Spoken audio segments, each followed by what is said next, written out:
Bom dia, vamos começar o nosso louvor de hoje com uma leitura bíblica, João 4, 19 a 26. Disse a mulher: Senhor, vejo que é profeta. Nossos antepassados adoraram neste monte, mas vocês, judeus, dizem que Jerusalém é o lugar onde se deve adorar. Jesus declarou: Creia em mim, mulher. Está próxima a hora em que vocês não adorarão o Pai nem neste monte nem em Jerusalém. Vocês, samaritanos, adoram o que não conhecem. Nós adoramos o que conhecemos, pois a salvação vem dos judeus. No entanto, está chegando a hora, e de fato já chegou, em que os verdadeiros adoradores adorarão o Pai em espírito e em verdade. São estes os adoradores que o Pai procura. Deus é espírito e é necessário que os seus adoradores o adorem em espírito e em verdade. Disse a mulher: Eu sei que o Messias, chamado Cristo, está por vir. Quando ele vier, explicará tudo para nós. Então Jesus declarou: Eu sou o Messias, eu que estou falando com você. Que possamos adorar a Deus, a Cristo, em espírito e em verdade nesta manhã. Amém?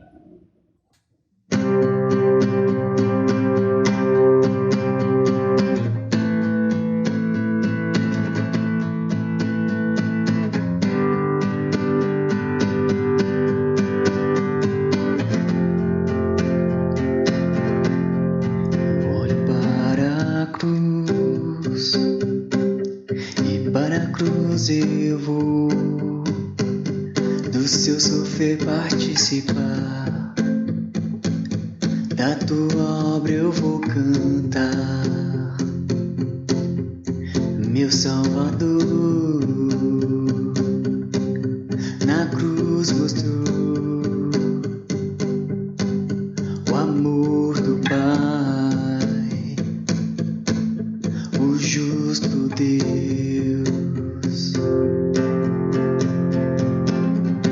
Pela cruz me chamou, gentilmente me atraiu e eu, sem palavras, me aproximo, quebrantado por seu amor.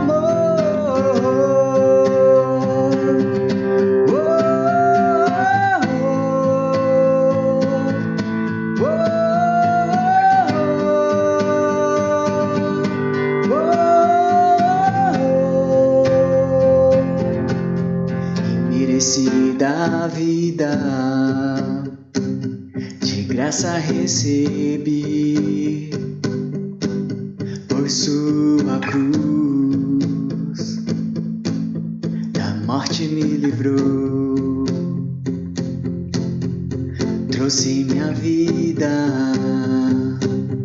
e eu estava condenado, mas agora pela cruz eu fui reconciliado. Pela cruz me chamou, gentilmente me atraiu e eu, sem palavras, me aproximo, quebrantado por seu amor. Pela cruz me chamou, gentilmente me atraiu e eu, sem palavras, me aproximo, quebrantado por seu amor. Impressionante é o teu amor.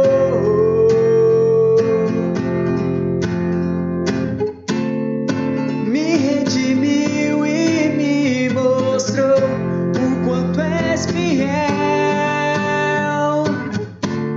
Impressionante é o teu amor.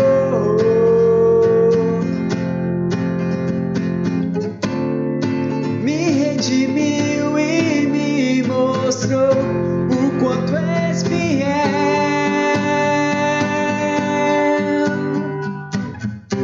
Pela cruz me chamou, gentilmente me atraiu e eu, sem palavras, me me aproximo, quebrantado por seu amor.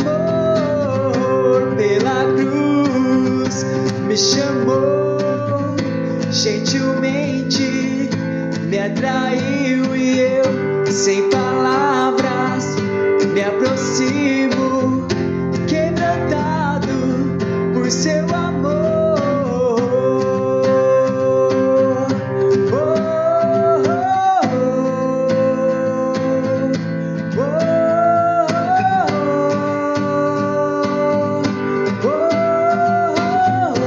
Quebrantado por seu amor.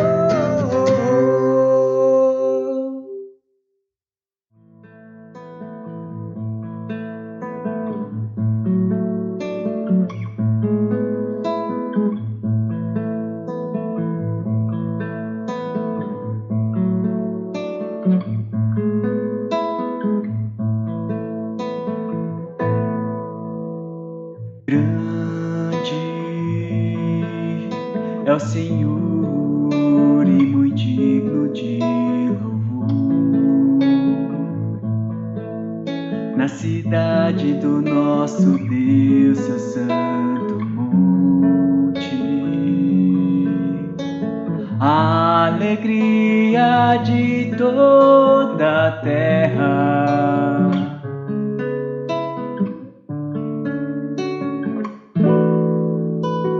Grande é o Senhor em quem nós temos a vitória, que nos ajuda contra o inimigo.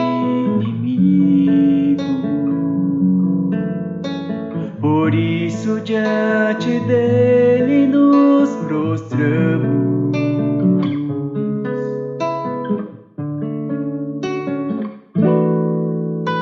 queremos o teu nome engrandecer e agradecer-te por tua obra em nossas vidas. Confiamos em teu infinito amor, pois só tu és o Deus eterno sobre toda a terra e céus.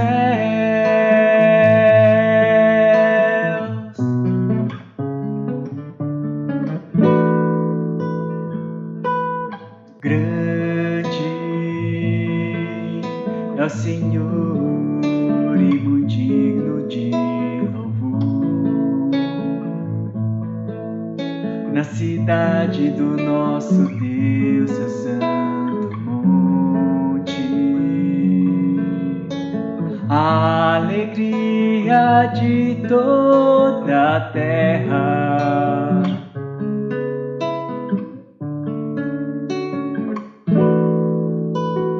Grande é o Senhor em quem nós temos a vitória, que nos ajuda contra o inimigo. Por isso diante dele nos prostramos,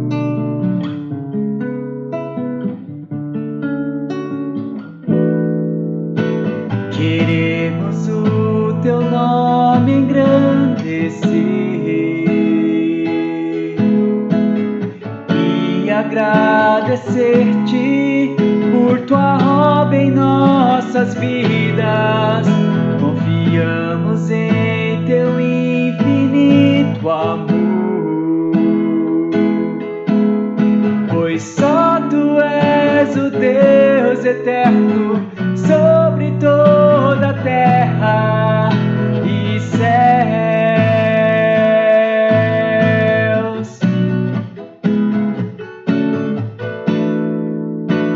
Queremos o teu nome engrandecer e agradecer-te por tua obra em nossas vidas. Confiamos em teu infinito amor, pois só tu és o Deus eterno sobre toda a terra e céus.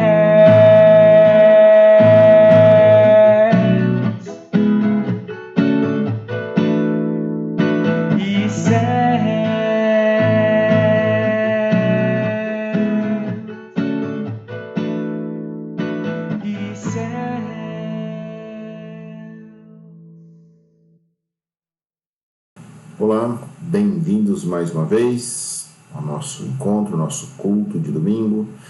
E eu espero que você tenha tido uma ótima semana e eu espero que Deus de alguma maneira fale com você. Vamos orar? Senhor, mais uma vez nós te agradecemos pela oportunidade de estarmos juntos. Muito obrigado pela tua misericórdia que se renova. Muito obrigado porque o Senhor nos aceita e cuida de nós. Senhor, eu oro em nome de Jesus que a gente ouça a tua voz através dessa mensagem e seja capaz de se aproximar ousadamente diante de você, diante do teu trono de graça e viver a beleza de termos esse acesso para a tua glória, em nome de Jesus. Amém. Eu gostaria de ler com vocês o trecho de Mateus, no capítulo 27, Evangelho de Mateus, no capítulo 27, um texto bem conhecido que narra os últimos momentos da vida de Jesus durante a crucificação. O texto diz o seguinte, a partir do versículo 45. E houve trevas sobre a terra, do meio-dia às 3 horas da tarde. Por volta das 3 horas da tarde, Jesus bradou em alta voz, Eloi, Eloi, lama sabachthani, que significa Deus meu, por que me abandonaste? Quando alguns dos que estavam ali ouviram isso, disseram, ele está chamando Elias. Imediatamente um deles correu em busca de uma esponja, embebeu-a em vinagre, colocou-a na ponta de uma vara e a deu a Jesus para beber. Mas os outros disseram, deixe-no, vejamos se Elias vem salvá-lo.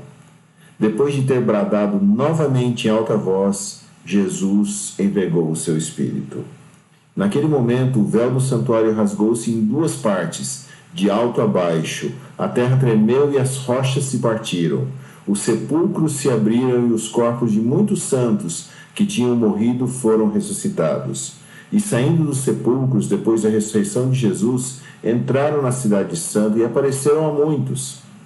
Quando o centurião e os que vigiavam Jesus, e os que com ele vigiavam Jesus, viram o terremoto e tudo o que havia acontecido, ficaram aterrorizados e exclamaram, ou clamaram também, verdadeiramente, este era o Filho de Deus. Muito bem, só até aí, até o versículo 54 foi que eu li. Então, eu gostaria de conversar com vocês hoje sobre esse texto que é muito conhecido e demonstra exatamente como foram esses últimos momentos de sofrimento da vida de Jesus. E esses versículos que nós lemos, eles falam sobre 3 gritos, 3 clamores, 3 berros, 3 brados que são ouvidos nos instantes finais da vida de Jesus. O primeiro deles, nós lemos aqui, é quando Jesus brada em alta voz, ele grita em alta voz, Eloi, Eloi, lama sabachthani, que significa, meu Deus, por que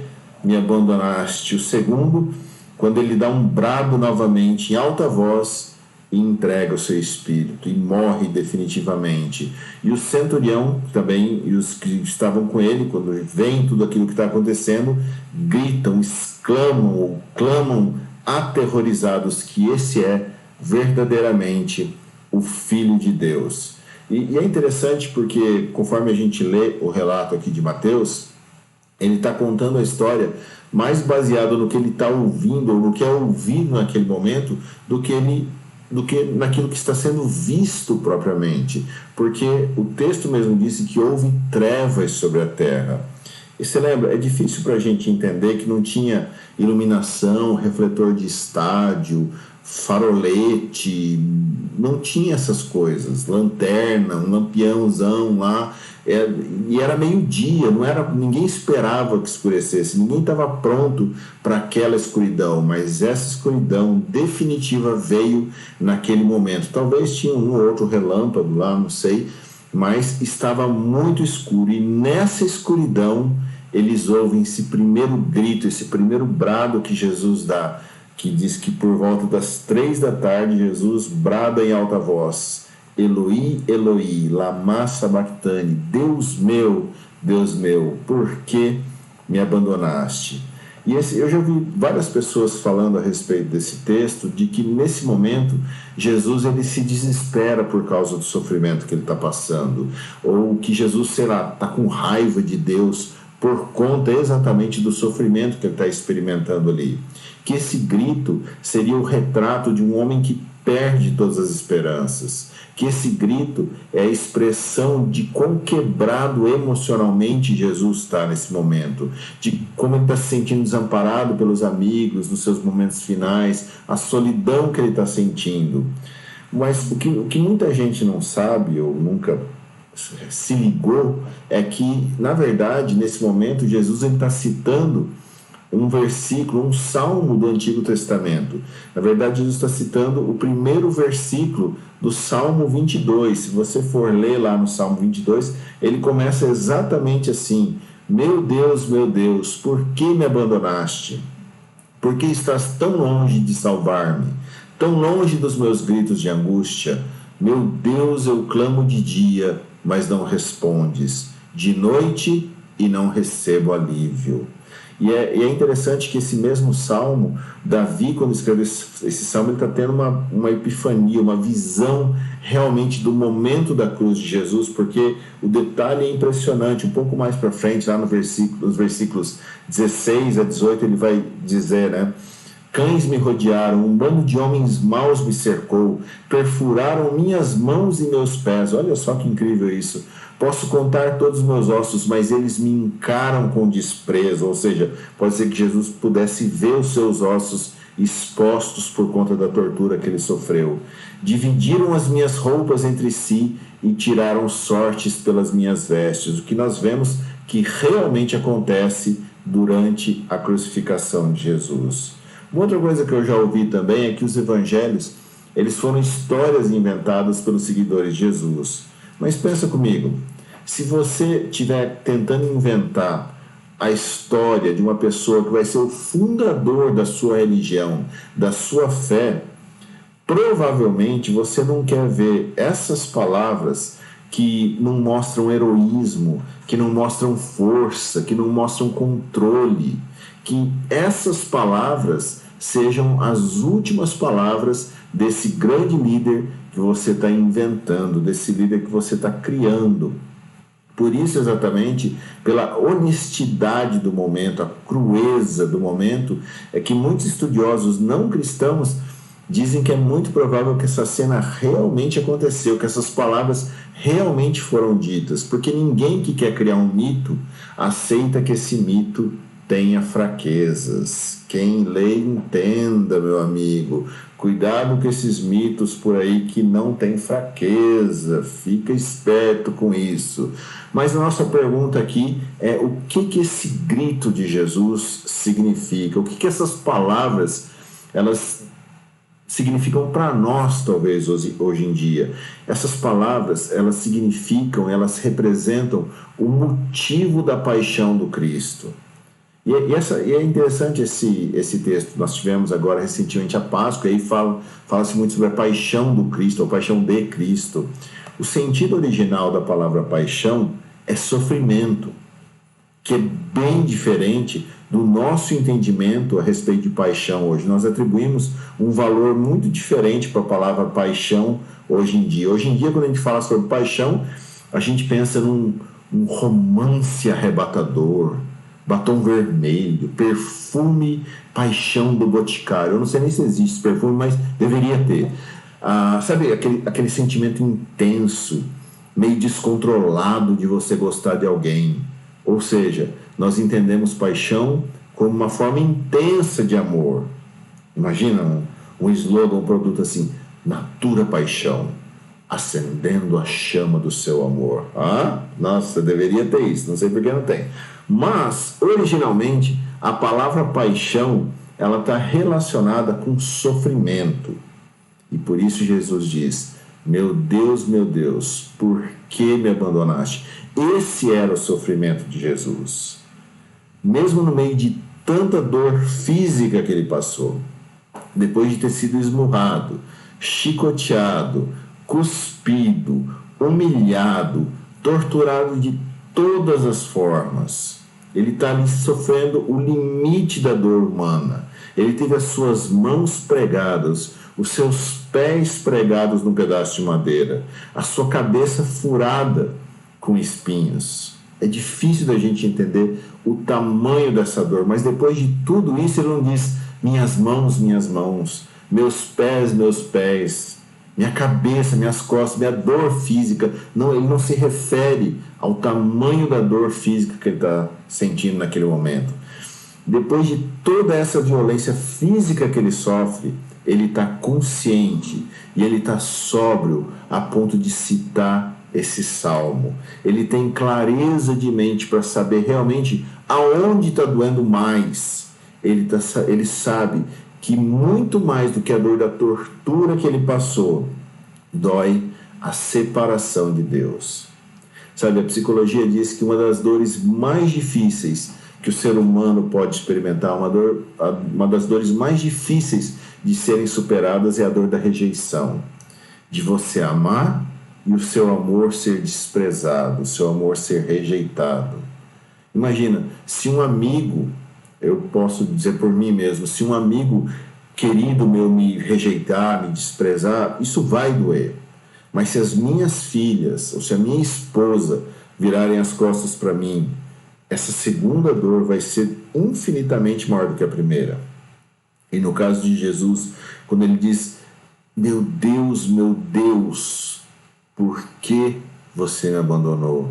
A conexão que ele tinha com o Pai desde a eternidade é infinitamente mais dolorosa do que qualquer relação humana que a gente pode pensar.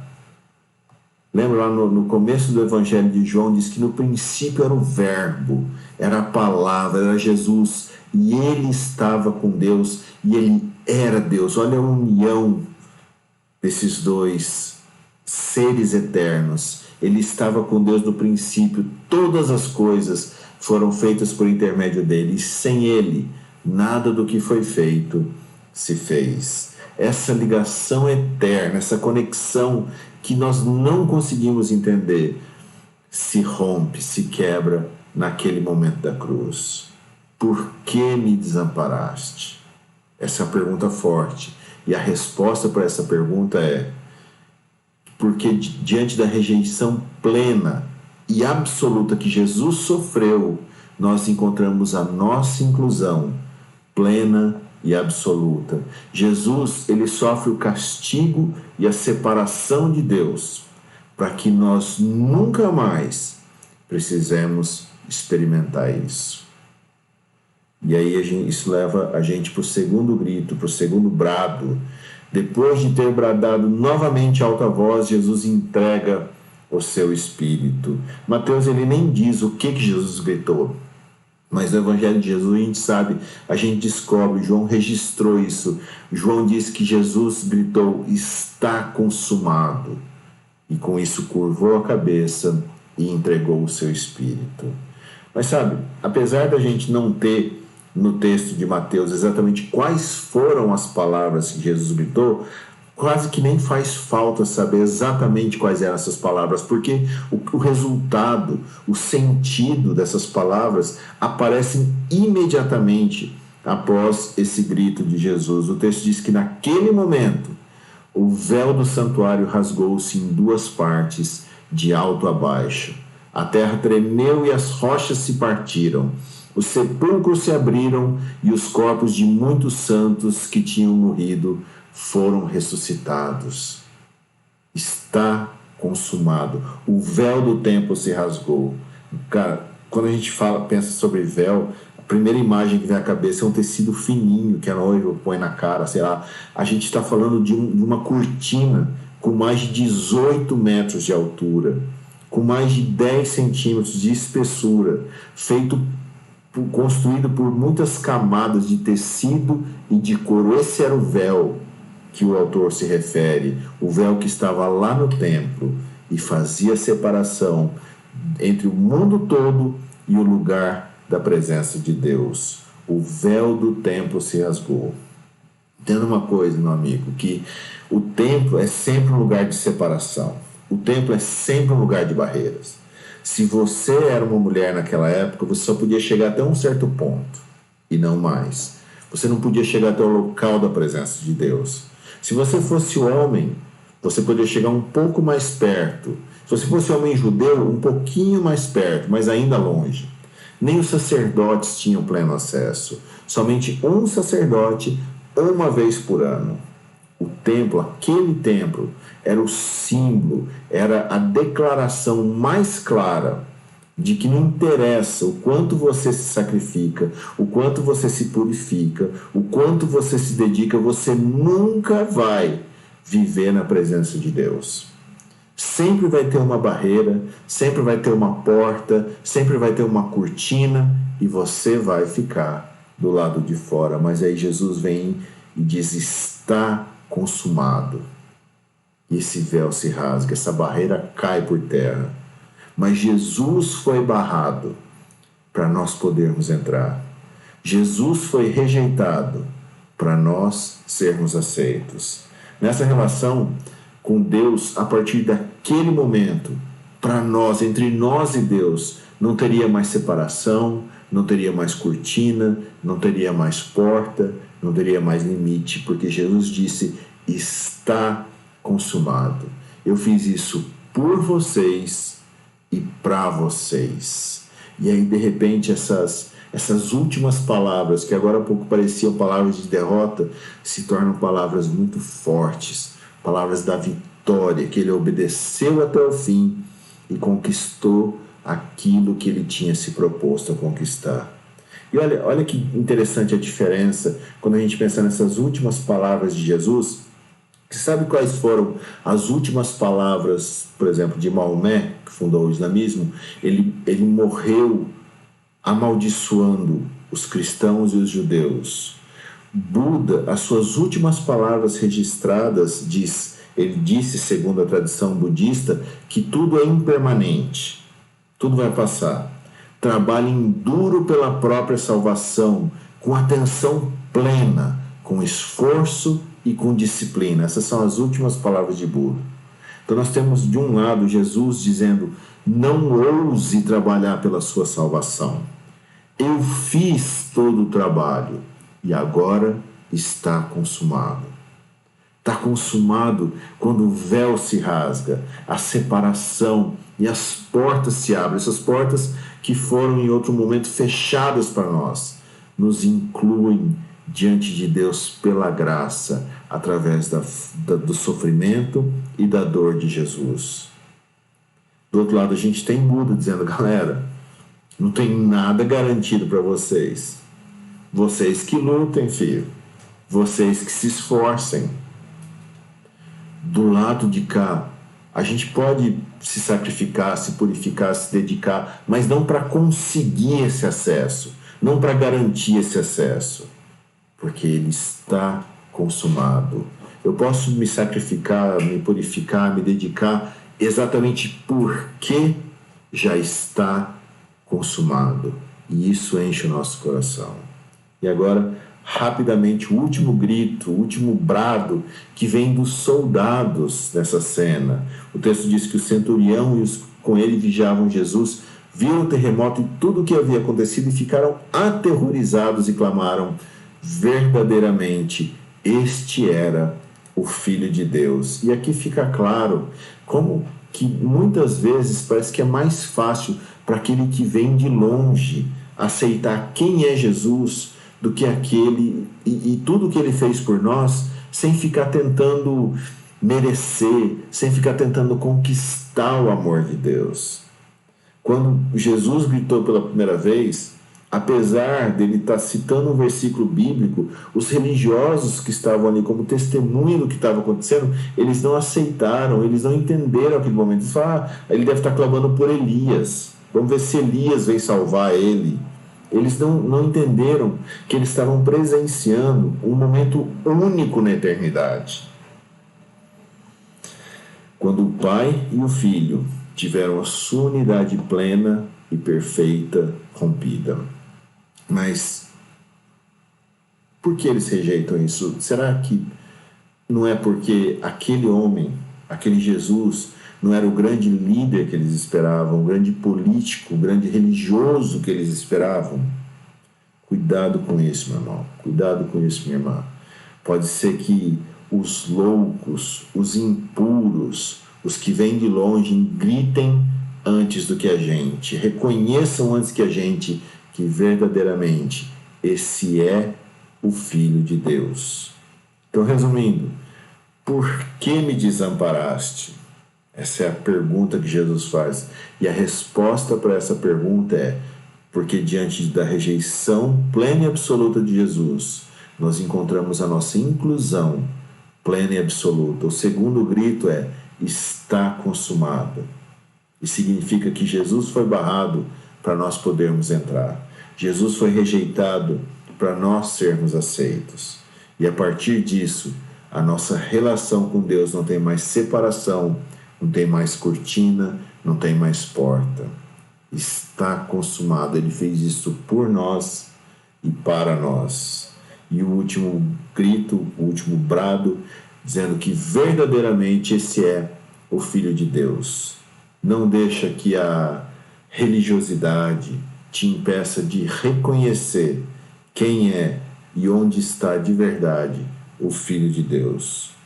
Vamos orar?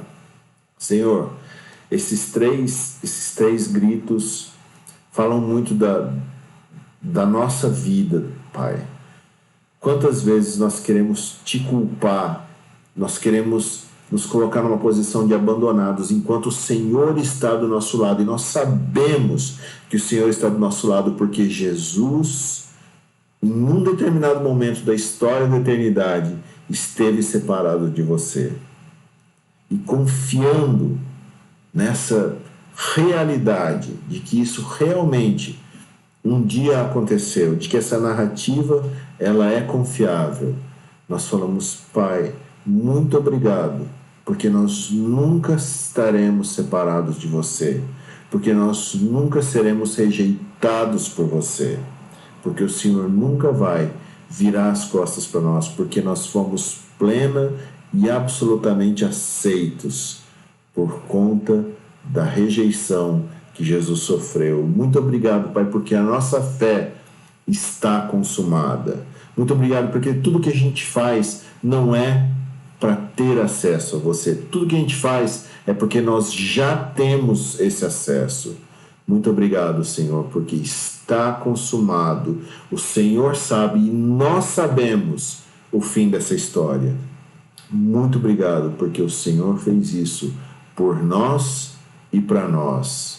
E eu oro, Pai, em nome de Jesus, que a nossa religiosidade, que as nossas expectativas não nos mantenham distantes de reconhecermos o Filho de Deus, mesmo que ele não tenha a aparência que nós achamos que ele deveria ter, mesmo que ele não se encaixe na tradição que nos foi ensinada. Nos ajuda a reconhecer, como aqueles soldados, verdadeiramente, esse é o Filho de Deus, sempre que nós nos encontrarmos contigo. Para a tua glória, em nome de Jesus. Amém. E eu oro que a graça do nosso Senhor Jesus Cristo, que o amor de Deus e a comunhão do Espírito Santo estejam com todos nós, com todos vocês. Tenha uma ótima semana e tenha coragem de saber que nós não entramos e saímos da presença de Deus. Nós vivemos a presença de Deus por conta da obra de Jesus, porque está consumado, porque um dia ele foi rejeitado e nós fomos incluídos. Deus abençoe vocês. Até a próxima.